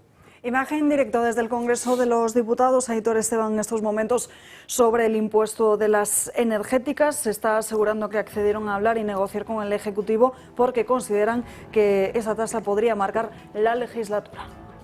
Con algunos impuestos que se estaban planteando, pues tenemos nuestra prevención y nuestra duda. Pero bueno, aún así, voy a hablar de las energéticas, banca, etcétera. Bueno, aún así decíamos, bueno, si hay que encontrar un mínimo común denominador, pues vamos a intentar negociar esto, ¿no? Y al menos, desde luego, lo que tiene que ser es concertado y en determinadas condiciones. Con respecto al impuesto de las energéticas, yo creo que aquí hay que hablar claro. O sea, estamos pidiendo, es necesario que se hagan inversiones por parte del mundo de las energéticas. Las inversiones que tienen que realizarse son muchos mayores a lo que iba a recaudar, a lo que ya ha recaudado a través del gravamen este impuesto.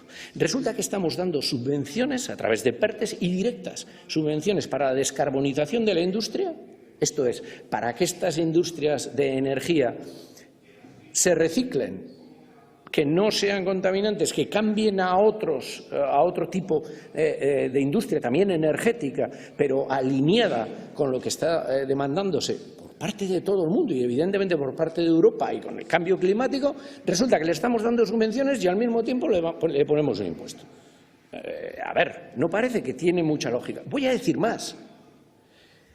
¿Qué es lo que está pasando aquí, por ejemplo, con el tema de recaudación con el tema de los...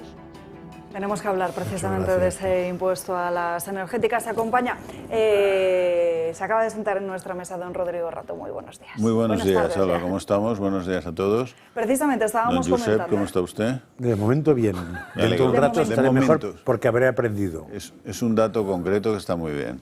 Don Rodrigo, le pido una primera valoración de todo lo que está sucediendo con la Comunidad Valenciana en un momento en el que hemos estado analizando ya aquí durante toda la mañana de hoy ese paquete de medidas, un real decreto que se ha aprovechado desde el Gobierno para blindar al DAO de la policía, también un momento en el que seguimos viendo las responsabilidades tanto desde el Gobierno central como también desde el propio Gobierno de Carlos Mazo. Madre mía. Bueno, estamos ante la mayor catástrofe natural que hemos vivido todos los aquí presentes y desgraciadamente en número de víctimas también. Yo creo que no hemos tenido desde la Guerra Civil un número de víctimas como este, ¿no? Y en términos económicos, que seguramente son menos importantes pero pueden ser muy duraderos, pues estamos hablando de 1/3 de la provincia de Valencia y unos destrozos y unas pérdidas materiales multimillonarias, ¿no? Yo creo que lo comentamos aquí la última vez y lo habréis comentado muchas más veces. Ahora de lo que hace falta es invertir y dar dinero. Es así de simple. Esto necesita mucho dinero y necesita inversión pública, ¿no? Dinero parece que la Comisión Europea va a ser bastante generosa. La cuestión es si somos capaces de invertirlo, si lo hacemos rápido y lo hacemos bien. Y ahí los precedentes de nuestro Estado pues no siempre son los que más seguridad nos dan, pero esperemos que ahora las autoridades funcionen con mayor diligencia. Y ahí yo he insistido y me aprovecho esta ocasión para insistir una vez más que creo que cuanto más se apoye el Estado en la estructura privada como agentes comerciales, bancos comerciales, registradores, notarios, toda esa estructura que tenemos de realidad económica será mucho más dinámica que si vamos por la ventanilla, pero no sé lo que sucederá. Las responsabilidades políticas, pues esta es la batalla política. Es decir, está claro que el Partido Popular va a tratar de mantener sus votos en Valencia y si no los mantiene se le aleja la posible victoria electoral nacional. No nos engañemos. Si pierde 4 o 5 diputados en Valencia, pues las cosas se le ponen muy difíciles. El Partido Socialista, justamente lo contrario. Y las fuerzas minoritarias pues van a vender una cosa que ya están vendiendo, y es que ni uno ni otro, y aquí hay que buscar a otros que quieran más a Valencia de lo que la quieren el PP y el PSOE, ¿no? Y eso ya lo empezamos a ver el domingo pasado, y lo vamos a ver mañana. Parece ser que hay una explicación en las Cortes Valencianas, y lo vamos a ver durante meses. Esta es la batalla de la legislatura, porque la legislatura tenía unas características bastante inamovibles. Parecía que las próximas elecciones, cuando fueran, iban a reflejar un poco lo que ya vimos en julio del 23. ahora ha cambiado algo. Ahora alguien ha cambiado y puede ser Valencia. Y Valencia es una pieza muy importante. Entonces ahí yo me espero un gran conflicto político en la que va a entrar todo, ¿no? Y bueno, cada cual tendrá que planteárselo como sea, ¿no? O como le convenga, pero no creo que vayamos a tener ni muchísimo menos una actitud conciliadora entre, si ya no la hay en la mayor parte de la política española, en Valencia de ninguna de las maneras. Eso puede ser un incentivo para que las administraciones públicas sean muy generosas con los administrados, o puede ser un incentivo para que todo se paralice. Yo espero lo primero, me gustaría lo primero, pero no estoy seguro de que no suceda lo segundo, ¿no? Y en cuyo caso ahí tenemos una situación muy complicada, humana y material durante muchos meses, ¿no? Después hay una última, perdón por la intervención un poco larga, pero hay una última consecuencia. Las danas se han convertido en una realidad habitual del clima mediterráneo. Bueno, y no solo mediterráneo, pero mediterráneo. Y por lo tanto necesitamos unas infraestructuras y unas mentalidades que estén prioritariamente preparadas para absorber agua, muy intensa en cortos espacios de tiempo. Yo, por lo que le he leído a ingenieros de caminos que estos días han estado muy prolijos, normalmente son gente que no se prodigan demasiado y probablemente hacen bien, pero esta vez han estado muy activos. Nuestras infraestructuras no están pensadas para absorber grandes cantidades de agua en un momento determinado.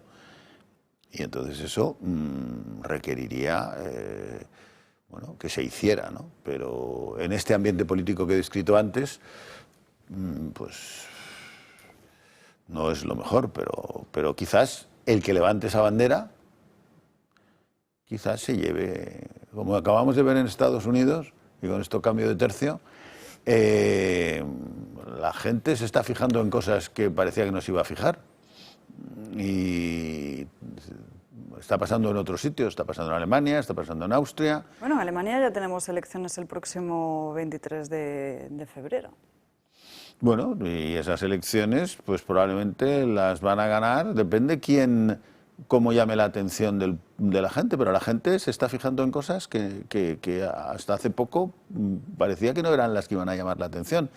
Entonces el ciudadano valenciano pues se va a fijar en muchas cosas.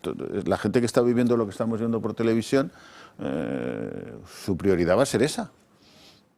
Quien sea capaz de explicarle y ofrecerle algo con soluciones que se las pueda creer, pues va a tener mucho que ganar. Desde luego. Y los miles de jóvenes que del resto del país han ido, ¿sí?, también tienen eso clavado aquí, ¿eh? También. O sea que... Y los que no hemos ido, pero que conocemos a jóvenes que han ido, o ONGs también. Es decir, esto probablemente es un hecho que va a afectar la psiquis de todos los sentidos electoral española durante muchos meses, ¿no?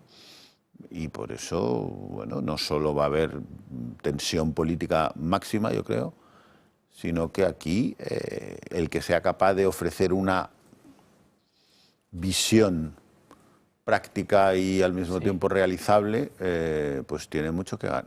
Yo creo que tiene una oportunidad. Esto es un shock para la sociedad española y un riesgo, porque Almería ayer lo hemos visto todos. La gente del tiempo nos está anunciando que en Baleares estos días va a haber mucha lluvia. Luego, la lluvia intensa se ha convertido en una realidad en España.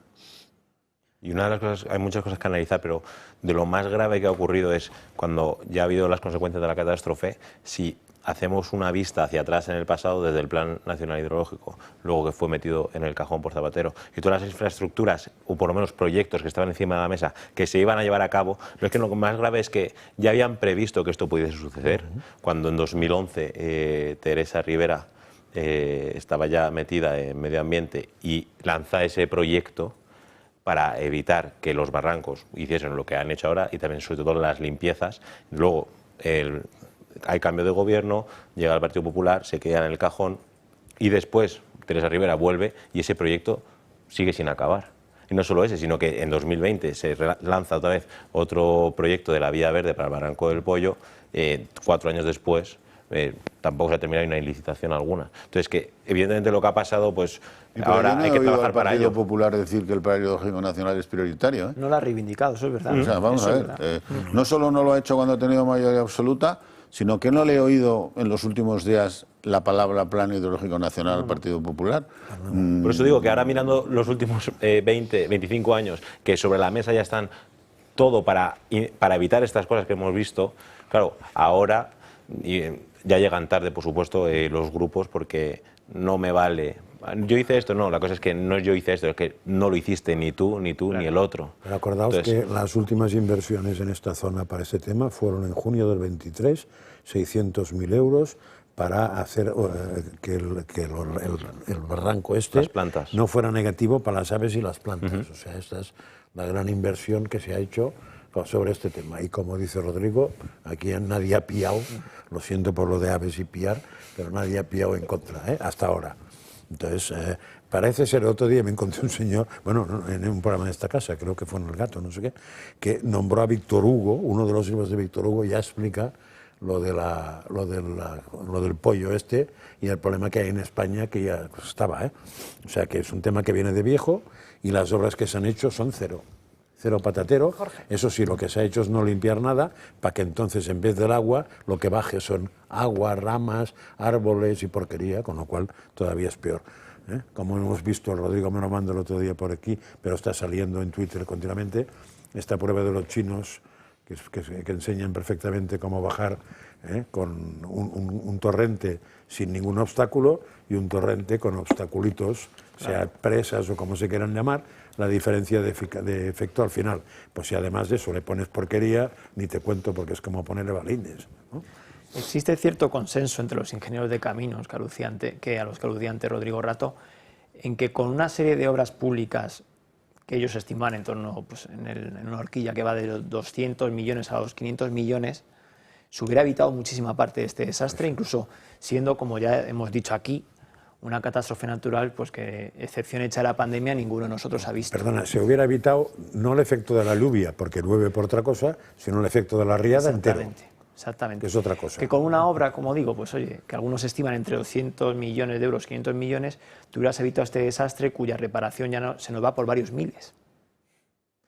Por eso creo que coincido ahí en eso con Rodrigo Rato, en que puede que el voto vaya a girar hacia cierto pragmatismo. Y gente que haya estado allí empuñando una pala o una escoba se haya dado cuenta de que la ideología no limpia el barro, de que la ideología no te limpia el cauce de los ríos y de que la ideología no te levanta presas, es más, seguramente te las tire.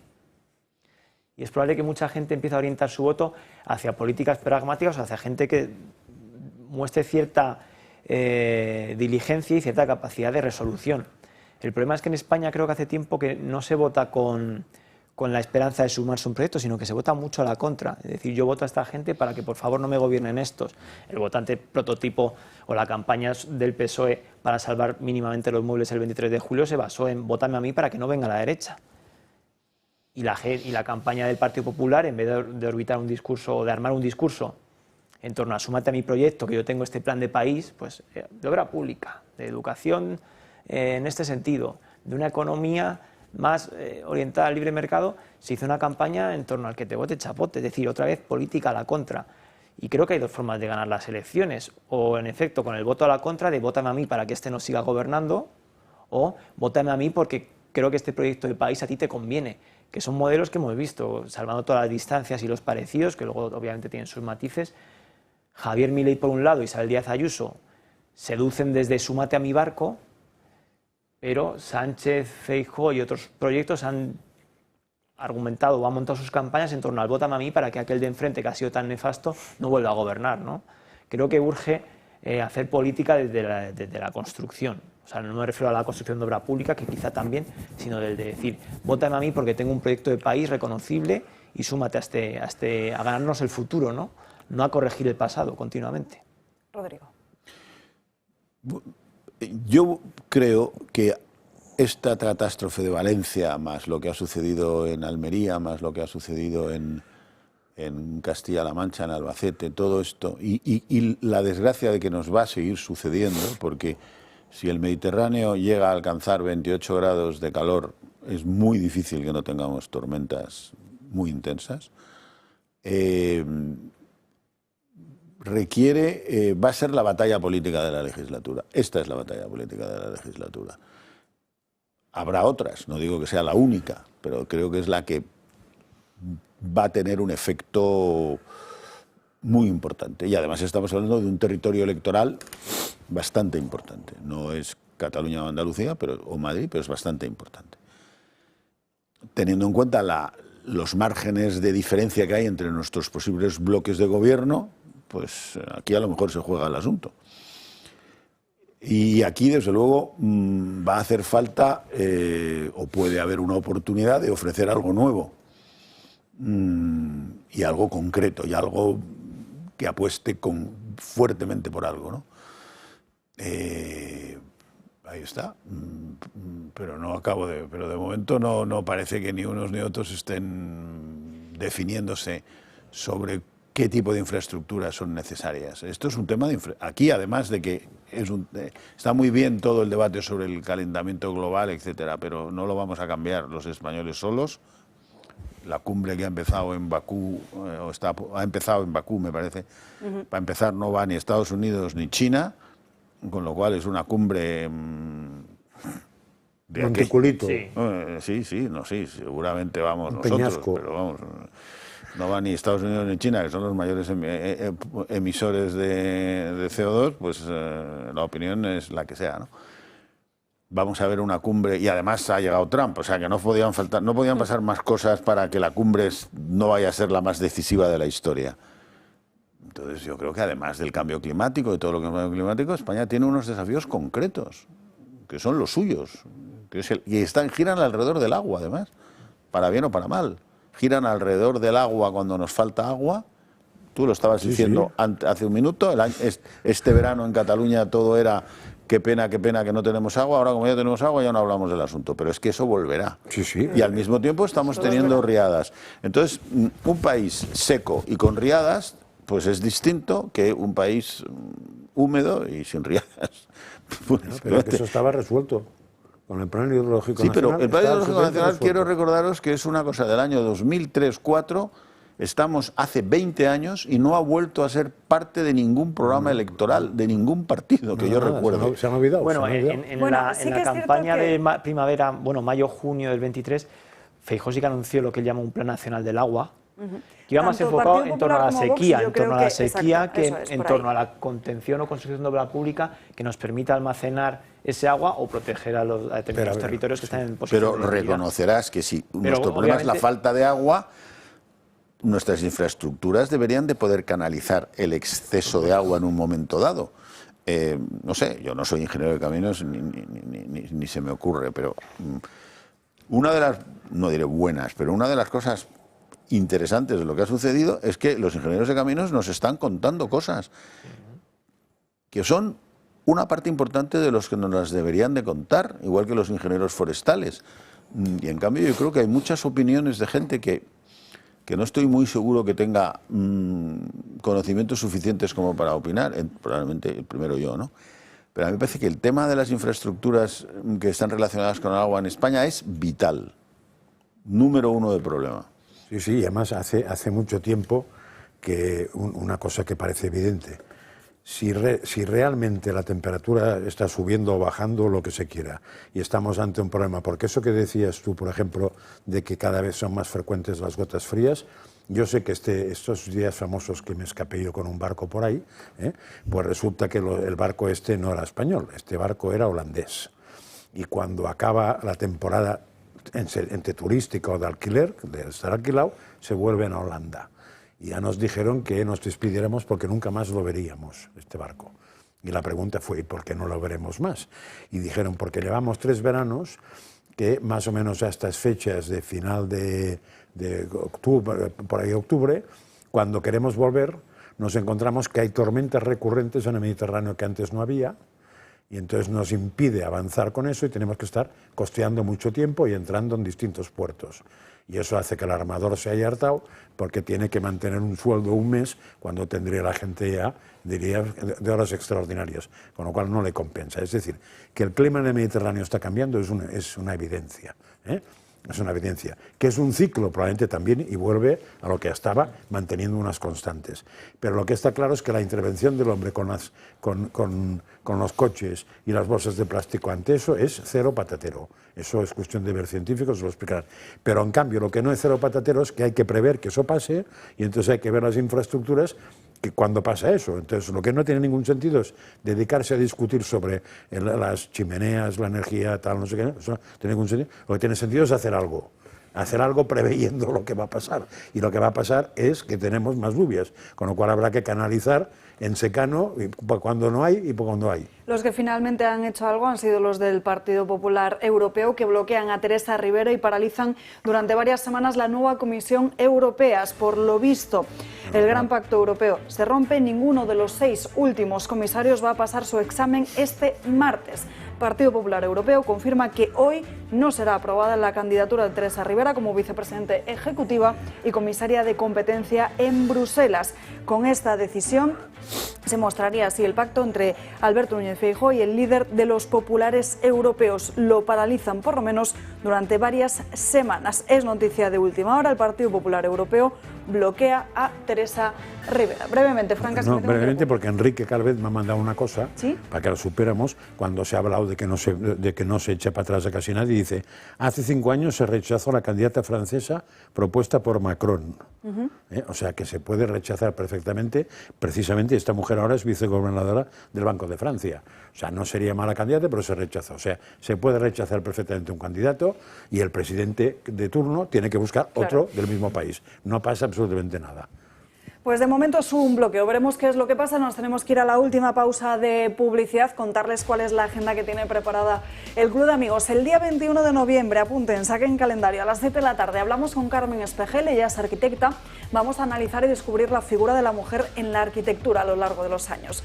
El 26 de noviembre, a las 7 de la tarde, gracias al abogado Luis Felipe Utrera Molina y Pablo Linares, sabremos un poco más de la desconocida por muchos historia del Valle de los Caídos. El viernes, día 29 de noviembre, a las 8:30, debates en libertad con unos invitados excepcionales: José Ángel Antelo, Javier Borrego, Luis del Pino y don Julio Ariza. Participen en la conversación y sean parte del cambio. El viernes, día 13 de diciembre, la segunda edición de Debates en Libertad en Barcelona. Vamos a hacer un balance social y político con José Javier Esparza, Josep María Francás y también Joan Garriga, así que se pueden inscribir cuanto antes.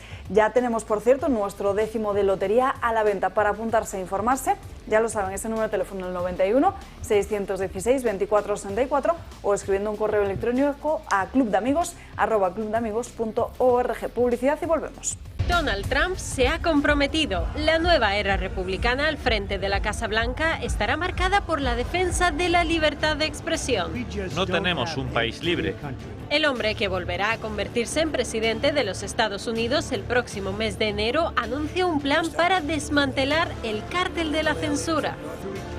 Reclamar la libertad de expresión para todos los estadounidenses. Y reclamar es una palabra muy importante en este caso, porque nos la han arrebatado. Estas últimas semanas hemos visto una avalancha de noticias que han confirmado que un siniestro grupo de burócratas izquierdistas, tiranos de Silicon Valley, activistas de izquierdas y medios de comunicación depravados han conspirado para manipular y silenciar a los estadounidenses. En primer lugar, propone una revisión de la sección 230 de la Ley de Decencia en las Comunicaciones. Apenas 26 palabras en inglés crearon Internet. El apartado considera que empresas como Facebook, X y Google son plataformas y no editores de contenido. Por tanto, no son responsables de lo que los usuarios publican allí. También entiende esta sección que están en todo su derecho de vigilar y moderar el contenido. Trump describe su visión de unas redes sociales que no intervengan en el debate público, salvo que sea para evitar la difusión de contenido ilegal como la explotación infantil o el terrorismo, dice. Unos temas que deberán ser tratados con dureza. La misma dureza exige el que será el nuevo presidente de los Estados Unidos con la inmigración ilegal. prepara un plan de deportación masiva para los más de 11 millones de ciudadanos ilegales con sanciones, ojo, para los países de origen que no acepten su regreso. El coste de este plan podría alcanzar los 90.000 millones de dólares. En el otro lado tendríamos otro plan de atracción de talento de fuera, pero legal, una medida para paliar el descenso de la población tras las deportaciones. Esto llegaría combinado con una política de natalidad que incentive tener hijos. El dinero saldría de las partidas destinadas hasta ahora a los lobbies woke. Otra de las claves con las que se pondrá manos a la obra la administración Trump es la cultura de las terapias trans. Aquí está mi plan para parar la mutilación química, física y emocional de nuestros jóvenes. El mismo día 1 revocará las políticas que protegen el llamado cuidado de afirmación de género y que incluyen los bloqueadores de pubertad, la modificación del físico acorde al sexo contrario y la hormonación adicional. Se prohibirá totalmente el cambio de sexo en menores de todos los estados. También se cerrará cualquier programa que promueva este tipo de ideología y se expulsará del programa médico a cualquier centro que participe en la hormonación infantil. Las víctimas contarán con un derecho privado de acción para demandar a los médicos que hayan realizado este tipo de tratamientos sobre ellos. El papel de las farmacéuticas también estará bajo lupa. Si se descubre que han fomentado las terapias trans para enriquecerse, estarán en serios problemas. En resumen, bajo mi mandato esta locura terminará. Isandro Meco, en Dos Continentes, muy buenas tardes. Políticas de inmigración, nos vas a hablar. Sí, muy buenas tardes, Alba. Hemos visto varios temas ahí en los que Donald Trump efectivamente ya está dando pasos adelante para saber qué nos espera o qué les espera a los Estados Unidos en los próximos 4 años. Pero claro, hay una cosa que es bastante importante también a la hora de implantar estas políticas, que es ¿quién lo hace? ¿Cuál es la cara visible de todos y cada uno de estos departamentos? Trump no está perdiendo tiempo. Ya está haciendo sus primeros nombramientos, pese a que quedan poquito menos de 2 meses para que jure el cargo de forma oficial. Bien, pues vamos a centrarnos, como decía Salva, en uno de esos temas que hemos visto en este vídeo. Uno de los temas más importantes para el votante estadounidense, la inmigración ilegal. Vamos a ver, Donald Trump buscaba un encargado de las fronteras. Ahora bien, había una serie de requisitos que debía cumplir quien quisiera optar a este trabajo. El primero de ellos, no mandar un mensaje como el que mandó Kamala Harris en 2021. Por otra parte, quiero ser realmente clara con respecto a los guatemaltecos que piensen en hacer este peligroso viaje hacia la frontera de Estados Unidos y México. No vengáis. No vengáis. El mensaje más contundente de la historia. Yo creo que ante las oleadas absolutas de inmigración ilegal, si tienes el mensaje de oye chicos, no vengáis, automáticamente todo cambia. Ya no hay vuelta atrás. Todos estos inmigrantes dicen, perdón, que es que no sabíamos que no éramos admitidos, de acuerdo, no hacemos nada y nos quedamos donde estamos. Bien, Trump busca contundencia y contundencia de verdad. Y nos lo ha anunciado a través de su red social, a través de su Truth Social, donde sí, ya tiene a este encargado. El propio Trump aseguraba que le enorgullecía anunciar que Tom Homan se unirá a esta administración a cargo de las fronteras y, atención, como zar de la frontera. Un guiño a ese mote que se llevó la propia Kamala Harris durante toda la campaña electoral. Y las funciones de Homan serán las siguientes: asegurar la frontera sur, la frontera norte, todas las marítimas y la seguridad en aviación. Bien, este señor es exdirector de uno de los departamentos de inmigración y aduanas de los Estados Unidos. Es un hombre que está muy bien versado en todas estas cuestiones, pero de lo que hemos estado hablando no es de su currículum, sino más bien de si puede ser o no contundente. Bien, pues hace 2 semanas, antes de que este nombramiento fuera oficial, Tom Homan dio una entrevista a la CBS, al programa 60 Minutes, y ahí pudo ser muchas cosas, pero desde luego lo que imperó por encima del resto fue su contundencia. Hemos visto una estimación que dice que deportar a 1 millón de personas al año costaría 88 millones de dólares. No sé si eso es preciso o no. ¿Es lo que deberían esperar los contribuyentes? ¿Qué precio le pones a la seguridad nacional? ¿Merece la pena? ¿Hay alguna forma de llevar a cabo deportaciones masivas sin separar a las familias? Por supuesto. ¿Se puede deportar a toda la familia? Y ya está, o sea, se pueden buscar muchas cosas, pero desde luego la contundencia es un mensaje que va a tener el nuevo zar de la frontera de Donald Trump. Rodrigo. Este es un tema no solo en Estados Unidos, vemos lo que está pasando en Austria, lo que está pasando en Dinamarca, lo que está pasando en Alemania. en Italia y el debate que hay en España, que todavía no se ha cerrado ni mucho menos, ¿no? En Estados Unidos hay un 4% de desempleo. Eso quiere decir que si quitas 11 millones de personas, pues vas a tener sectores que te aprieten, ¿no? Así que esto no va a ser una batalla tan sencilla, ¿no? Lo cual no quiere decir que no la vayan a dar y están muy comprometidos políticamente en darla, pero tiene sus aristas, ¿no? Una de ellas económica, y ahí habrá sectores, y Trump es un hombre muy sensible a los sectores empresariales que le van a decir, oye, en todos los sitios menos en mi casa, que es lo que suele suceder en todas estas cosas, ¿no?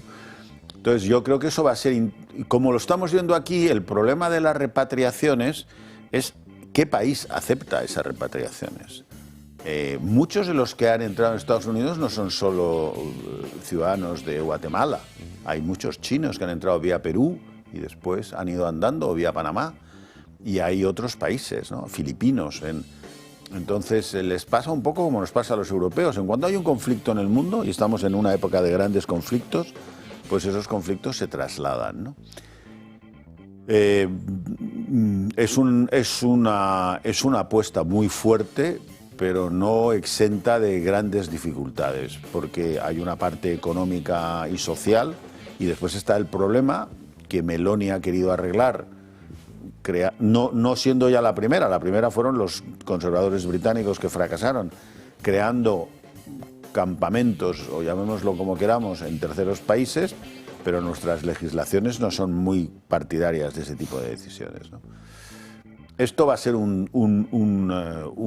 definición de la presidencia de Trump, es posible, ¿no? Es posible, pero no va a ser, no lo veo nada sencillo, por muy serio que se haya puesto el señor ese que han nombrado, que claro, ¿qué va a hacer? Le han puesto en un puesto imposible, tiene que poner serio, porque si empieza mal acaba, ¿no? Pero el mismo problema tenemos los demás, ¿no? Es decir, esas repatriaciones de origen, ¿qué país va a aceptar a muchos de estos inmigrantes que sabemos que vienen sin pasaportes y por lo tanto cuál es su origen legal, ¿no? ¿Qué jueces lo van a aceptar?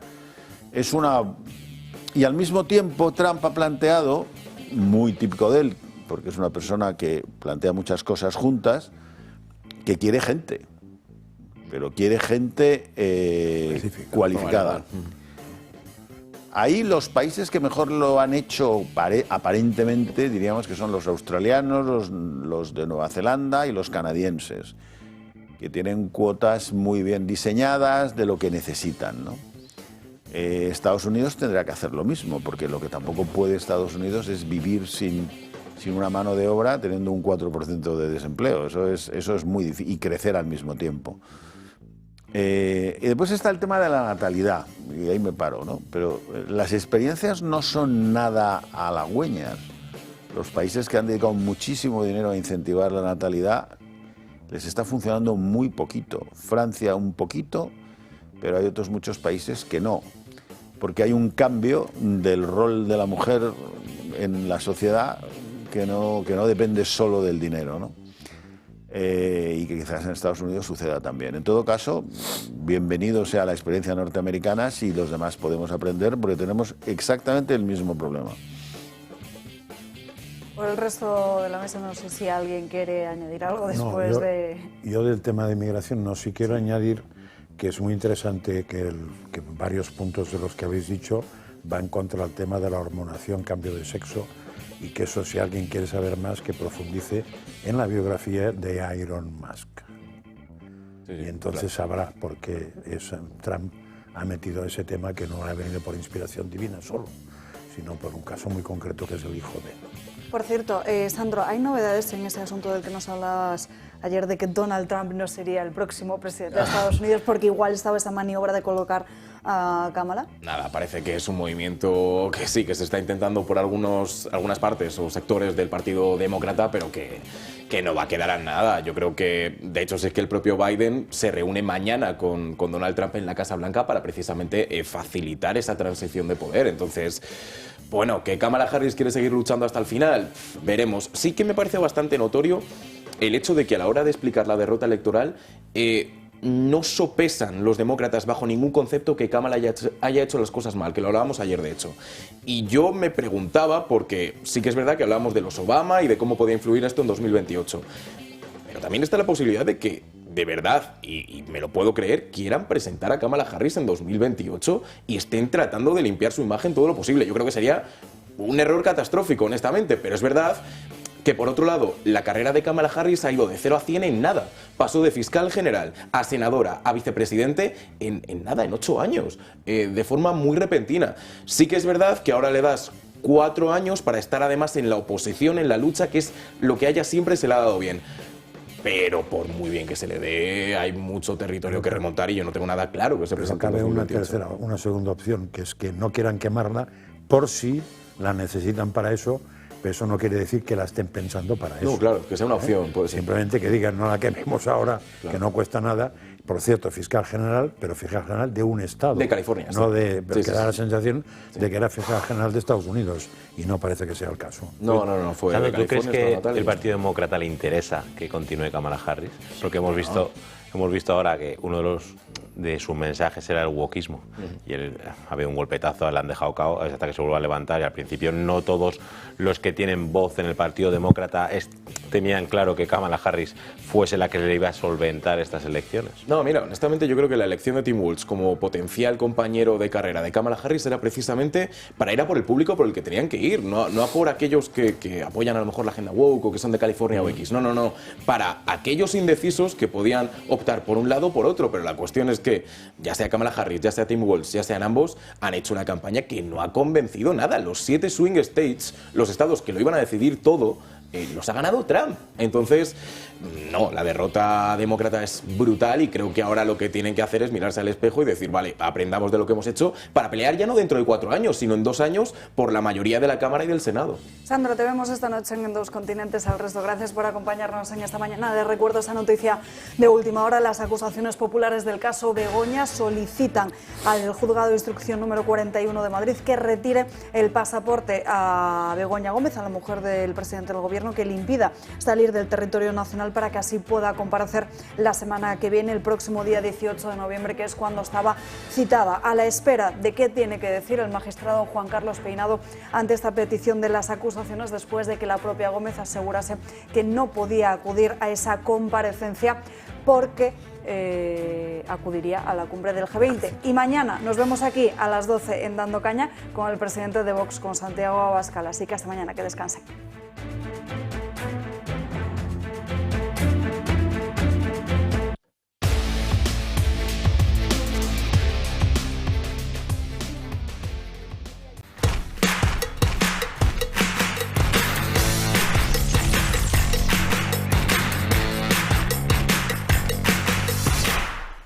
Búscate una excusa para descubrir el felino salvaje de la península ibérica, para explorar el Art Deco con Tamara de Lempicka, para desentrañar el fenómeno de Casa en Llamas, para revivir los 80 con Estudio 54 Barcelona.